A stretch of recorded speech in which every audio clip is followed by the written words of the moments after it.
Sebuah kisah mahakarya terbaik dari S.H. Mintarja yang sangat populer di masanya, berlatar belakang kerajaan Singasari.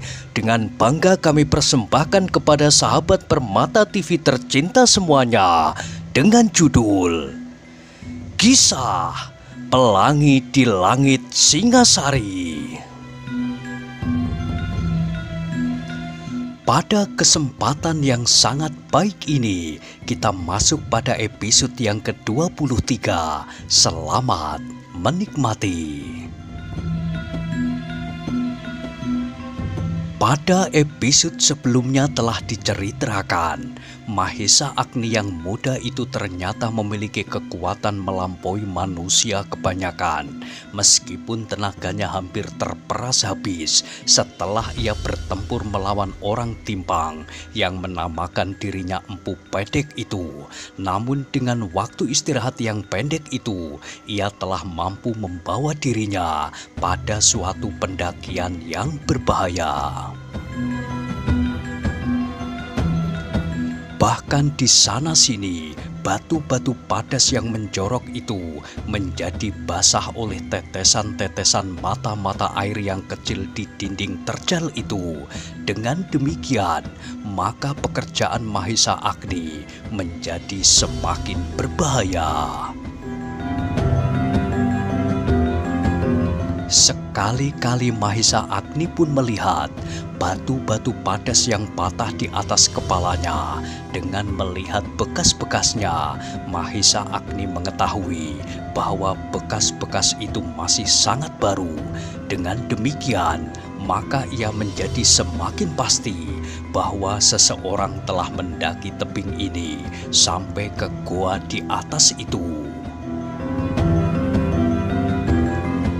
Mahesa Agni menjadi semakin gelisah karenanya, tetapi kegelisahannya itu mendorongnya untuk merayap semakin cepat. Tetapi Mahesa Agni tidak membiarkan dirinya kehilangan pengamatan atas alam yang sedang dihadapinya. Tubuh Mahesa Agni itu pun semakin lama menjadi semakin tinggi melekat pada tebing yang curam itu. Apabila ia sekali-kali menengok ke bawah, dilihatnya pohon-pohon sudah berada di bawah kakinya. Sekali-kali ia terpaksa berhenti, merapatkan tubuhnya pada lereng yang terjal itu untuk sekedar beristirahat. Betapapun besar hasratnya untuk segera sampai ke mulut goa itu, namun tenaganya pun terbatas dan Mahesa Agni tidak bisa mengingkarinya apabila ia ingin selamat sampai ke mulut goa itu. Demikianlah perjalanan Mahesa Agni itu menjadi lambat, tetapi ia tetap maju menuju sasaran. Matahari di langit semakin lama menjadi semakin condong juga. Sinarnya yang putih tampak berkilat-kilat, menampar wajah mega-mega yang putih pula. Di kejauhan, tampak berbagai warna bertebaran di permukaan bumi. Warna-warna hijau segar, padang rumput yang kekuning-kuningan, dan hutan belantara yang menyeramkan. Beberapa batang sungai tampak seperti ular-ular raksasa yang menjalar ke pegunungan. Mahesa Agni masih merambat terus, perlahan-lahan namun pasti. Betapa lelahnya dan betapa sulit perjalanan itu. Seluruh tubuhnya telah basah oleh keringat, dan tangan dan kakinya pun berkeringat pula. Seakan-akan ia merasakan pula kaki dan tangannya menjadi pedih. Namun itu hanya sesaat. Kemudian apabila teringat olehnya akar regu putih dan telapak-telapak kaki di bawah lereng ini, serta beberapa bekas batu-batu yang berguguran, maka perasaan pedih dan lelahnya itu seperti lenyap disapu angin dari selatan yang bertiup perlahan-lahan. Semakin dekat Mahesa Agni dengan mulut goa itu, hatinya menjadi semakin berdebar-debar. kalau orang itu masih di dalam gua dan menunggunya di mulut goa itu, maka keadaan itu akan sangat berbahaya baginya. Apalagi kalau orang itu orang timpang yang baru saja bertempur melawannya. Dengan satu sentuhan kecil, maka ia sudah akan terpelanting jatuh ke bawah yang tingginya beberapa puluh depa itu. Dengan demikian, dengan kemungkinan-kemungkinan yang tak menyenangkan itu, maka Mahesa Agni tidak langsung menuju ke mulut goa itu. Ia menuju beberapa depa di sampingnya untuk kemudian mendekati goa itu dari arah samping. Dengan demikian, ia dapat menghindari atau setidak-tidaknya mengurangi kemungkinan yang dapat sangat menyulitkannya. Sebelum Mahesa Agni mendekati goa itu, ia berhenti pula untuk beristirahat. Ketika didapatinya bongkahan batu yang baik, maka ia pun berdiri di atas batu itu untuk beberapa saat sambil bersandar di lereng itu. Dicobanya untuk mengumpulkan kembali sisa-sisa tenaganya. Mungkin masih akan dihadapinya bahaya yang lebih besar justru di mulut goa itu. Mungkin seseorang menunggunya dan menyentuhnya supaya ia terlempar jatuh. Kini Mahesa Agni tidak perlu tergesa-gesa lagi. Ia telah berdiri beberapa langkah di samping mulut goa itu. Baru ketika kekuatannya terasa telah tumbuh kembali, meskipun lambat, ia merayap pula semakin dekat dan semakin dekat. Mahesa Agni itu pun kemudian telah berdiri dekat di samping mulut goa itu. Sekali lagi ia berhenti, dicobanya untuk menangkap setiap suara yang ada di dalam goa itu. Namun yang didengarnya hanyalah siul angin yang bertiup semakin kencang. Dengan sangat hati-hati Mahesa Agni berusaha untuk melihat goa itu. Alangkah gelapnya, namun mulut goa itu tidak terlalu gelap. Cahaya yang tidak langsung betapa lemahnya yang bertebaran di mulut goa itu telah cukup untuk meneranginya, dan Mahesa Agni tidak melihat apapun, apalagi seseorang. Kembali dada Mahesa Agni berdebar-debar dan kembali ia memusatkan segenap panca inderanya, namun ia tetap tidak menangkap sesuatu yang mencurigakan. Goa itu tetap sepi. Maka Mahesa Agni itu pun segera bersiap.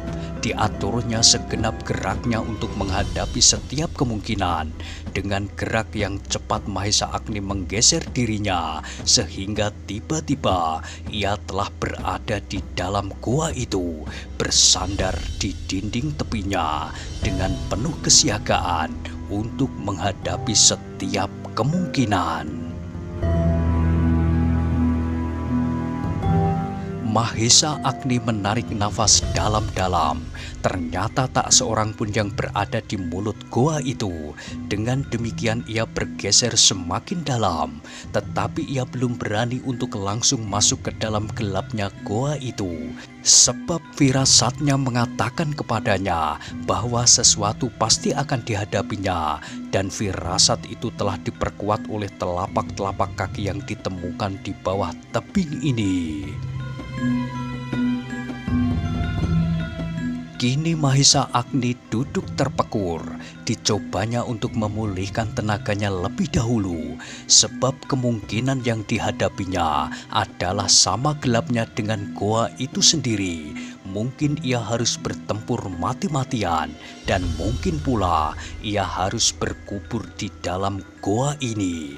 Ketika nafasnya telah teratur kembali dan tenaganya telah sebagian besar dimilikinya, maka Mahesa Agni pun bersiap pula. Sekali lagi ia berdoa kepada Yang Maha Agung, semoga perjalanannya kali ini akan berhasil.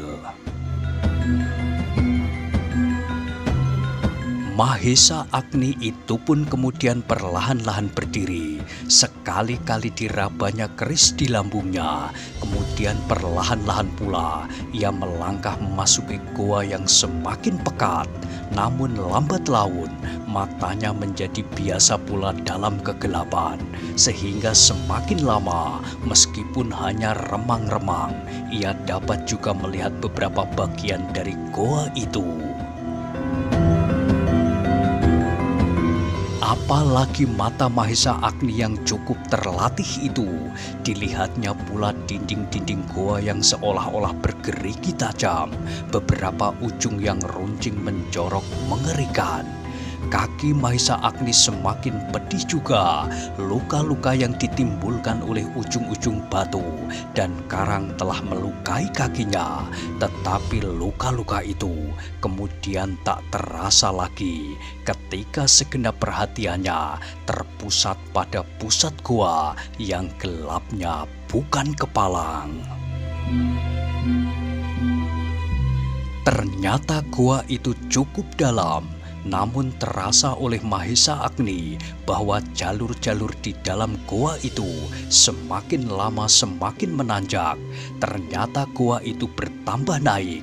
Bahkan kadang-kadang terasa Mahesa Agni seakan-akan naik di atas tingkatan tangga yang dibuat oleh tangan manusia. Desahnya. Ternyata guruku bukan satu-satunya orang yang pernah mengunjungi gua ini. Tetapi kemudian anak muda itu bergumam pula. Atau mungkin guru pula yang membuat anak tangga ini. Tetapi kemudian segenap perhatian Mahesa Agni pun tenggelam dalam keasikannya mendaki tangga-tangga yang lebih sulit lagi. Semakin lama semakin tinggi dan jalur-jalur goa itu masih menghunjam terus seakan-akan menembus ke pusat Gunung Semeru. Mahesa Agni tidak tahu sudah berapa dalam ia masuk ke dalam lubang tanah yang menganga seperti mulut seekor ular raksasa itu. Ia berjalan terus dan bahkan kadang-kadang harus merangkak dengan susah payah. Bahkan kemudian Mahesa Agni masih terpaksa beristirahat untuk beberapa saat lamanya. Ketika kemudian Mahesa Agni berjalan kembali, ia terkejut melihat cahaya di hadapannya. Goa itu pun semakin lama menjadi semakin terang. Aneh, katanya di dalam hati. Apakah aku sudah akan sampai ke ujung yang lain? Namun pertanyaan itu segera terjawab. Ternyata gua itu telah jauh menanjak, sehingga kemudian tampaklah oleh Mahesa Agni sebuah lubang yang tegak lurus ke atas. Dari lubang itulah sinar yang tak langsung menusuk ke dalam gua itu. Meskipun demikian, setelah sekian lama Mahesa Agni tersekap di dalam kegelapan, maka sinar yang lemah itu terasa betapa nyamannya. Terasa seakan-akan ia baru saja terlepas dari satu kungkungan yang menjemukan. Dari lubang itu, Mahesa Agni dapat memandang langit yang biru.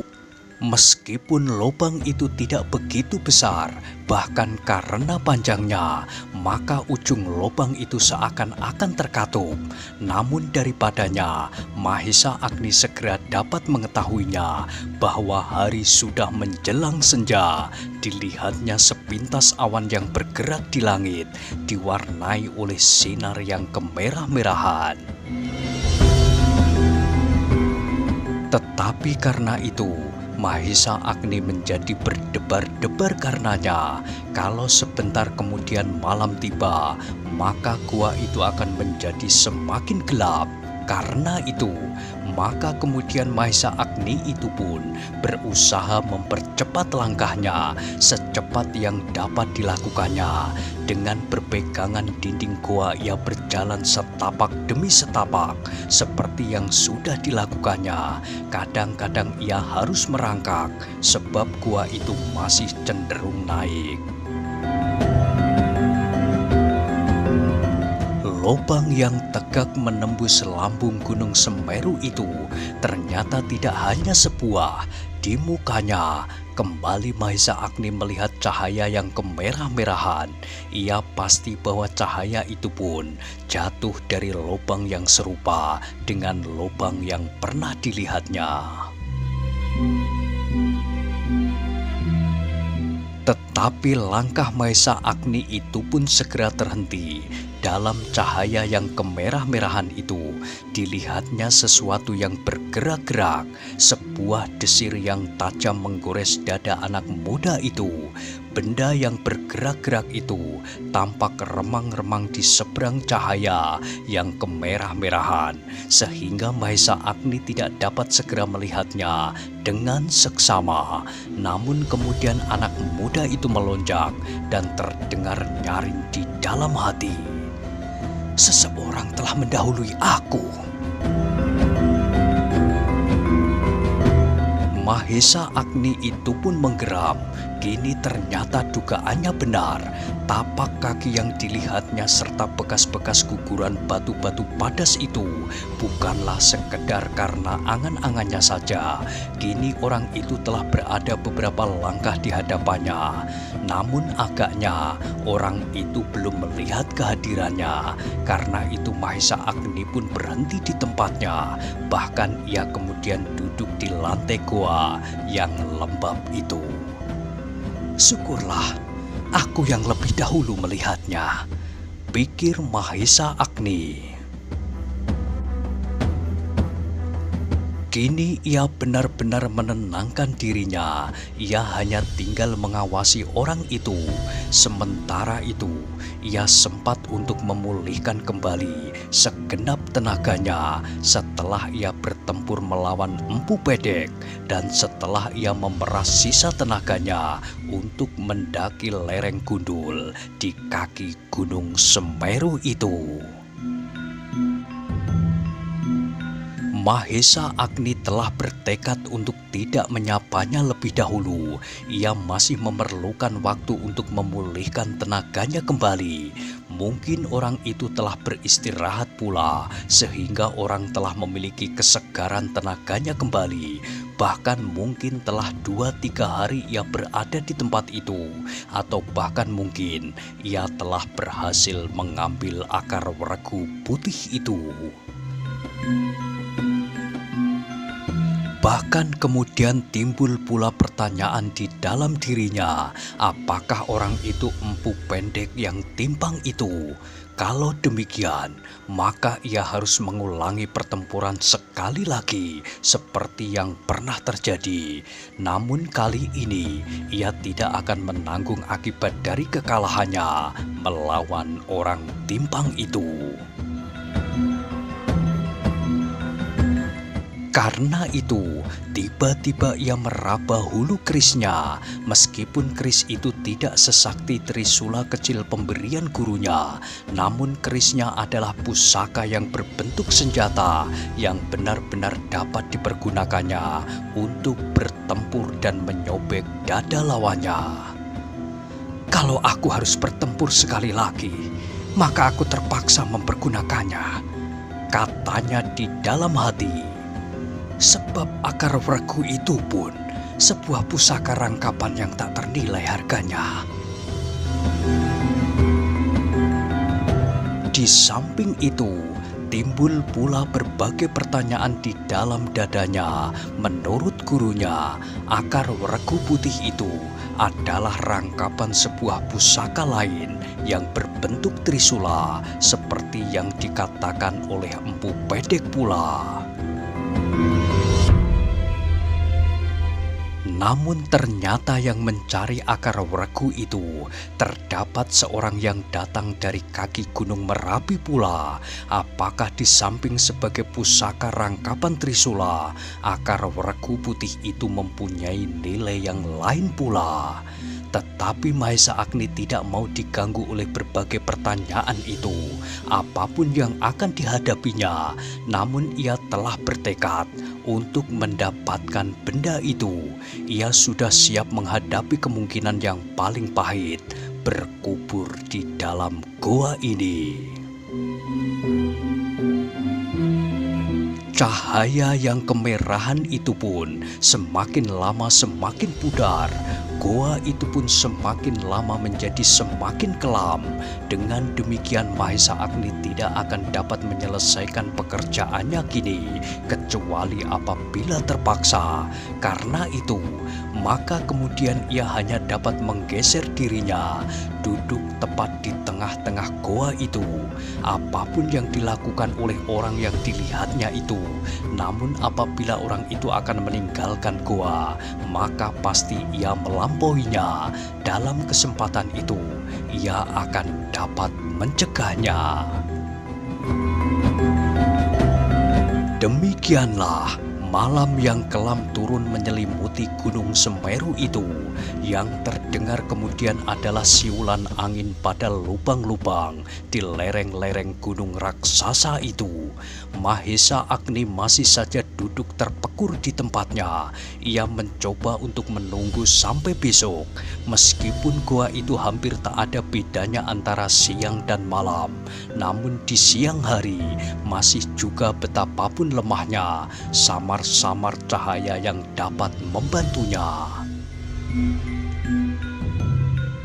Di siang hari, mata Mahesa Agni yang tajam itu masih dapat melihat walaupun sama sekali tidak jelas setiap bayangan yang ada di dalam goa itu. Apalagi ternyata bahwa di dalam goa itu terdapat lubang-lubang yang dapat menampung sinar-sinar matahari yang jatuh menghambur di lambung Gunung Semeru itu. Tetapi terasa betapa panjangnya waktu. Mahesa Agni merasa bahwa seakan-akan malam itu tidak akan berujung. Akhirnya ia menjadi jemu. Menunggu baginya adalah pekerjaan yang paling tidak menyenangkan. Karena itu, timbul dalam pikirannya untuk mendekati orang yang dilihatnya siang tadi. Mungkin ia dapat menangkap desah nafasnya atau bunyi apapun yang ditimbulkannya. Karena itu, Mahesa Agni telah melihatnya lebih dahulu, maka ia akan dapat lebih berhati-hati daripada orang itu. Ia akan dapat mengatur gerak dan pernafasannya sehingga tidak menimbulkan bunyi. Demikianlah, akhirnya Mahesa Agni tidak dapat menunda keinginannya itu. Perlahan-lahan sekali, ia menggeser dirinya mendekati bayangan seseorang yang dilihatnya tadi. Semakin lama semakin dekat, namun kadang-kadang timbul pula keraguan-raguan di hati Mahesa Agni. Apakah orang itu masih berada di tempatnya? Tetapi kemudian dada Mahesa Agni itu pun menjadi berdebar-debar. Akhirnya didengarnya juga desah nafas orang yang dicarinya itu. Perlahan-lahan sekali, dan betapa nafas itu sangat teratur. Orang itu tertidur, bisik Agni di dalam hatinya. Tiba-tiba timbullah keinginan di dalam hati Mahesa Agni untuk mendahului orang itu. Namun ia menjadi ragu-ragu. Kalau orang itu empu pedek, maka betapapun untuk tidak menimbulkan suara, namun pasti pendengaran orang itu cukup baik, sehingga maksudnya tak akan dapat dilakukannya. Aku dapat membinasakannya selagi ia masih tertidur. Terdengar suara di sudut hatinya, namun terdengar suara yang lain. pengecut. Dalam keraguan-raguan itu, Mahesa Agni terduduk kembali. Ia menjadi bingung apa yang akan dilakukannya. Tetapi ia terkejut ketika ternyata suara nafas yang didengarnya itu semakin lama, semakin jauh. Ternyata orang itu sama sekali tidak tertidur. Bahkan orang itu ternyata sedang berjalan semakin dalam masuk ke dalam goa ini. Hati Mahesa Agni berdesir karenanya, dan tiba-tiba pula ia pun berdiri. Ia tidak mau kehilangan kesempatan untuk mendapatkan akar regu putih itu. Karena itu, ia pun berjalan pula dengan hati-hati menelusuri tepi goa, mengikuti suara nafas orang yang telah berjalan mendahuluinya. Kini hati Mahesa Agni tidak tenggelam lagi dalam kejemuan, namun kini hati itu menjadi tegang. Dengan hati-hati dan penuh kewaspadaan, ia mengikuti suara nafas orang di hadapannya. Namun karena malam demikian kelam, apalagi di dalam relung goa itu, maka Mahesa Agni belum berhasil melihat orangnya. Tetapi karena pendengaran Mahesa Agni yang tajam, maka ia dapat mengira-ngira apa yang sedang dilakukan oleh orang itu. Mahesa Agni berjalan cepat, apabila engah nafas itu pun berjalan cepat pula, dan ia terpaksa berhenti apabila orang itu pun berhenti. Dalam pada itu Mahesa Agni pun mencoba untuk menduga-duga apakah orang yang berjalan itu telah mengetahui kehadirannya pula. Dalam ketegangan itu, Mahesa Agni telah lupa akan peredaran waktu. Ia tidak tahu lagi saat dan waktu. Apakah ia telah berada di pertengahan malam, sebelumnya atau sesudahnya. Tetapi ia merasa bahwa kakinya telah menjadi penat pula, dan pedih-pedih di telapak kaki dan tangannya menjadi semakin pedih. Namun ia tidak akan pernah berhenti sebelum akar regu putih itu dikuasainya. Ternyata bahwa ketegangan yang mencengkeram dada Mahesa Agni itu telah merampas segenap perhatiannya atas apa saja.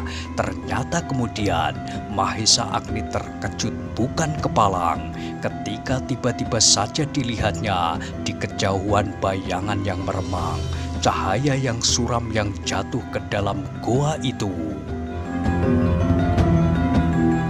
Mahesa Agni menggigit bibirnya, katanya di dalam hati, ternyata hari telah pagi. Dan sejalan dengan itu, tubuhnya pun terasa semakin lemah. Tetapi desah nafas orang itu masih saja didengarnya semakin dalam masuk ke pusat goa. Dan karena itu, betapapun penatnya, Mahesa Agni tidak juga mau berhenti. Bahkan akhirnya Mahesa Agni siap untuk mengambil keputusan, menentukan nasibnya di antara mereka berdua. Mahesa Agni tidak akan membiarkan tenaganya menjadi terperas habis, baru kemudian menghadapi orang itu. Kini selagi masih cukup tenaga padanya, apapun yang akan terjadi akan segera dihadapinya. Karena itu, maka Mahesa Agni segera mempercepat langkahnya. Semakin lama, semakin mendekati orang itu. Desah nafas orang itu pun semakin terdengar nyata, namun tidak teratur seperti yang didengarnya sebelumnya. Maka katanya di dalam hati, orang itu pun kelelahan.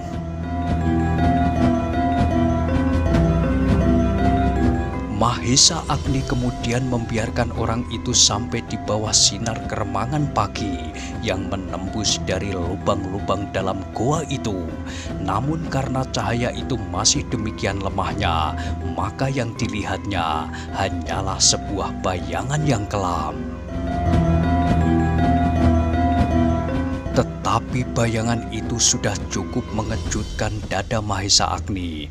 Ternyata bayangan itu bukanlah seorang yang timpang dan berperawakan mirip dengan Empu Bedek. Orang itu ternyata seorang yang bongkok. Meskipun tidak timpang, ia berjalan tersuruk-suruk, berpegangan pada dinding goa. Bahkan nafasnya pun terdengar semakin terengah-engah. Tetapi Mahesa Agni hanya dapat melihatnya untuk sesaat, sebab sesaat kemudian orang itu pun telah lenyap kembali dalam kelamnya relung goa. Sesaat Mahesa Agni menjadi ragu-ragu, kini datanglah gilirannya untuk menyeberangi daerah yang remang-remang itu. Namun ia telah bertekad untuk menghadapi setiap kemungkinan dan bahkan ia ingin mempercepat penyelesaian yang mendebarkan itu. Nah, bagaimanakah kisah selanjutnya? Silahkan ikuti terus Kisah Pelangi di Langit Singasari pada episode berikutnya. Sampai jumpa.